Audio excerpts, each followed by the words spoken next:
मेरा नाम प्रशांत है। मुझे गांव के घर से काफ़ी दूर की सिटी में एक नई नौकरी मिली थी। इस शहर में भाड़े के घर पर मैं रहने लगा। पड़ोसी के तौर पर घर के सामने ही एक घर था जिसमें एक बुजुर्ग जोड़ा रहता था। दोनों बिल्कुल अकेले थे। मतलब उनका ना कोई बेटा था, ना बेटी, ना नाती, ना पोते। यानी कि संयुक्त परिवार नहीं था। मैं एक संयुक्त परिवार का सदस्य था, इसलिए मुझे अक्सर उनके बारे में विचार आते थे। मुझे देखकर बुरा लगता है, इतनी उम्र होने के बावजूद भी उनकी देखभाल करने वाला कोई भी उनके साथ नहीं है। जब मैं सुबह ऑफिस के लिए निकलता था तो देखता था कि दादी जी अपने कपकपाते हुए हाथों से दादाजी को चाय देती थी। वैसे ही कपकपाते हाथों में कप लिए दादाजी चाय पीते थे। वहाँ पर रहते हुए कुछ दिन होने के बाद मुझे पता चला कि ये दोनों मिलजुल के धीरे धीरे घर के सारे काम करते थे। कोई भी उनसे जाकर बात नहीं करता। इतने दिनों में मैंने उनकी आवाज़ तक नहीं सुनी थी।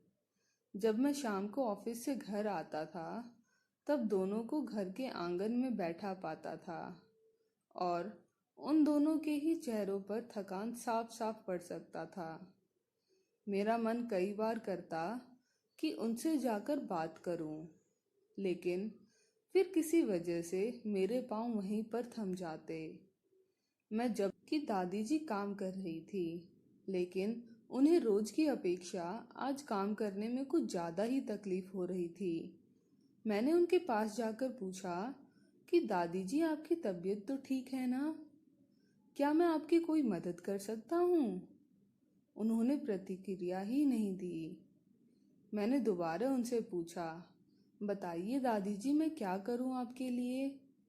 उन्होंने फिर भी कोई उत्तर नहीं दिया। मुझे काफ़ी आश्चर्य हुआ। कुछ मिनटों बाद दादाजी वहाँ आए और वह भी कुछ नहीं बोले। मैंने ही बात को आगे बढ़ाते हुए कहा, मुझे लगता है कि दादी जी की तबीयत खराब है, इसलिए मैं आया हूँ। मैं आपकी मदद करना चाहता हूँ। बताइए, मैं आपकी कैसे मदद कर सकता हूँ? दादाजी इशारों से मुझसे बात करने लगे। उन्होंने इशारों से मुझे बताया कि दादी जी सुन व बोल नहीं सकती। उन्होंने यह भी बताया कि वह खुद भी बोल नहीं सकते, पर सुन सकते हैं, मेरी बात को भी समझ सकते हैं। उन्होंने इशारों से दादी से कुछ कहा और दादी ने मेरी तरफ देखकर मेरे माथे पर हाथ फेरा। मैं उन दोनों की तरफ देखते ही रहा और ना जाने कब मेरे आंखों से आंसू बहने लगे। उस दिन के बाद जब जब मुझे समय मिलता मैं उनके पास चला जाता। वह मुझ पर बहुत प्यार बरसाते। अब तो मुझे उनके इशारे भी मीठी भाषा की तरह बहुत ही अच्छे से समझ आने लग गए थे। एक दिन मैंने दादाजी से पूछा कि वह अकेले क्यों रहते हैं, क्या उन्हें कोई औलाद नहीं है? दादाजी ने दादी को इशारों में समझाया कि मैंने उनसे क्या पूछा। फिर दोनों मेरा हाथ पकड़कर मुझे आंगन में ले गए और अपने आंखों के आंसू पोंछते और उंगली का इशारा करते हुए एक साइकिल मुझे दिखाई।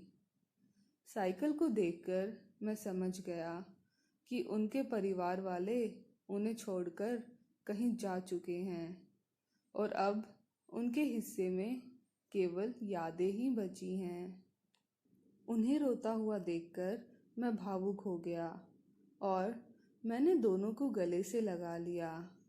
उन्होंने मेरे ऊपर अपने सीने में सालों से बंद प्यार के बादलों से प्यार की इतनी बारिश कर दी कि मैं पूरी तरह उसमें भीग गया।